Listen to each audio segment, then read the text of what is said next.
Hi, I'm Dallas Dickinson, Director of Production on Star Wars The Old Republic, the new story-driven MMO from BioWare and LucasArts. Today I'll be guiding you through the opening minutes of the Eternity Vault, a high-level, multi-party operation involving an ancient prison that's been uncovered on the remote world of Belsavis. Inside this prison, a terrible evil has broken free that now threatens both the Republic and the Empire. At level 50 in the game, whichever side you're on, you'll be dispatched to deal with this threat. Today, we'll be watching the first part of the experience from the Imperial perspective, beginning with the conversation with General Threnoldt. My lord, forgive the lack of protocol, but war has broken the chain of command, and my purpose is grave. I am General Threnoldt, commanding officer of the Imperial Reclamation Service. I understand you're familiar with us. You run archaeological expeditions to uncover Sith and alien artifacts. And deal with the threats they represent. We uncovered a new section of Belsavis prison during a bombing run. It's been sealed for 20,000 years. The Rakata called it the Eternity Vault. It's where they kept the prisoners and technology they could never afford to release. This doesn't sound promising. We've been translating the Rakata inscriptions. Most are indecipherable, but a few refer to a prisoner called the Infernal One. Took an army to stop the Infernal One before. If we don't do anything, well, the war against the Republic may be nothing next to what'll come. The weapons in that vault could give us an advantage over the Republic. That will be up to you. General Threnoldt has briefed our group on the situation, and our heroes know what they have to do.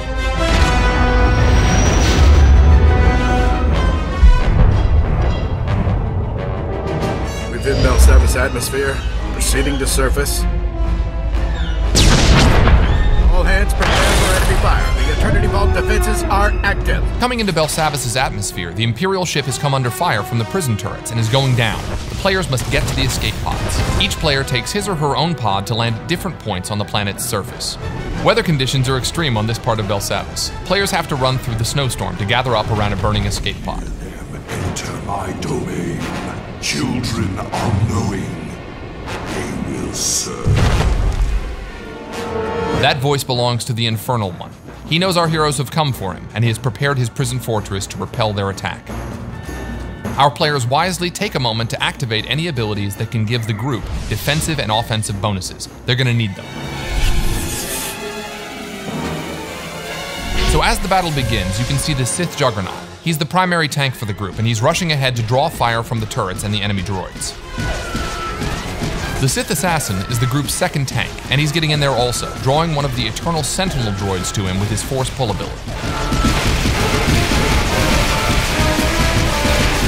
The Sith Assassin has more than just his lightsaber. He also uses lightning attacks and his Wither ability.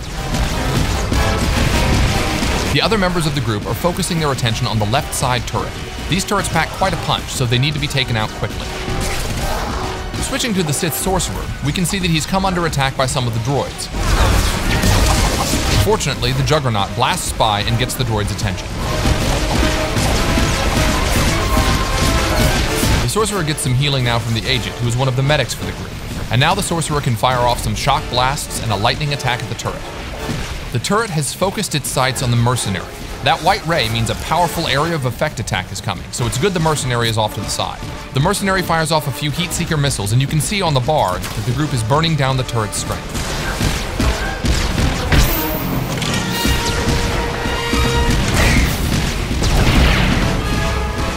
The majority of the group is now focused on taking out the remaining droids, while off in the distance, the Sith Marauder works on weakening that second turret. Here we see the power tech use his retractable blade on one of the droids, but even as one falls, more are coming in. You can see the Sorcerer here unleashing Force Storm, a wide area of effect attack to damage as many droids as possible.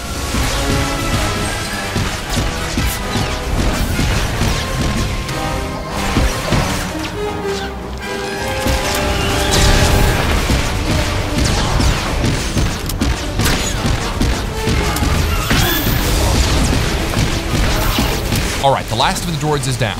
Now they've just got to deal with that second turret.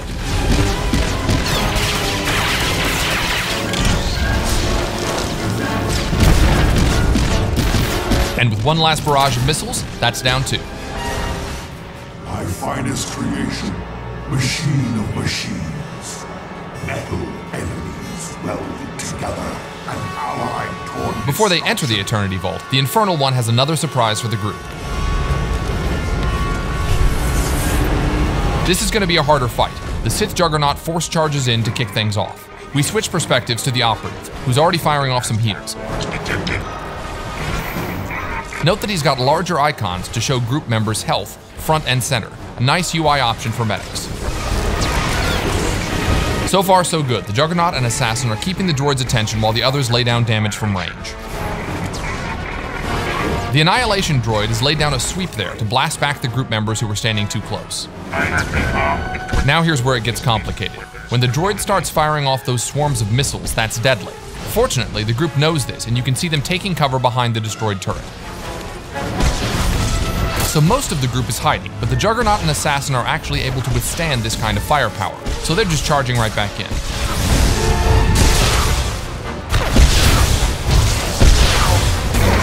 As soon as the missile barrage is over, the rest of the group emerges to continue the fight as well.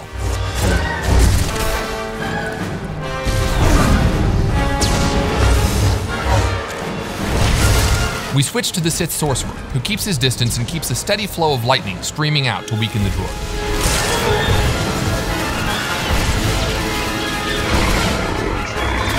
The player slides into first-person view to get a better perspective on the battle.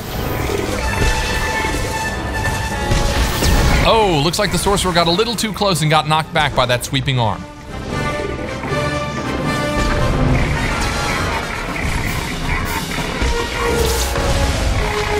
Now the droid is beginning another bombardment with his rockets. This time the group doesn't hide, however, and instead collapses in and keeps fighting. It's critical here that the healers use area of effect heals on the entire group. Even so, that's a lot of damage very quickly and the Marauder goes down. Luckily, the second Sorcerer, skilled in healing, has reanimation, which revives downed group members even in the midst of battle.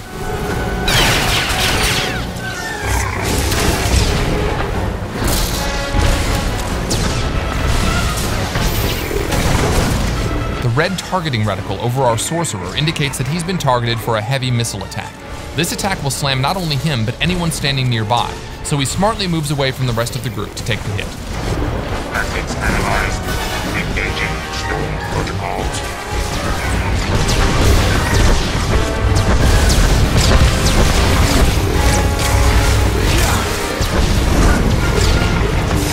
Ouch! Another swing from the Annihilation droid's cannon sends the Juggernaut flying. He won't stay down long though. Running back, he uses Force Charge to leap into the fray.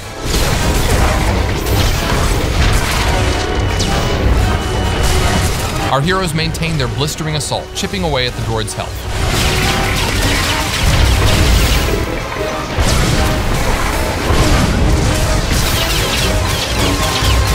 Methods analyzed. Engaging stone protocols.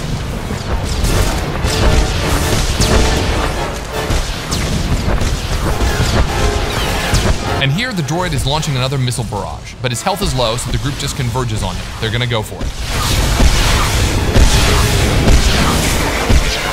Oh, the droid's attacks are just too much. They're dropping. 1, 2, 3, even 4 of the group members go down. But it's not over.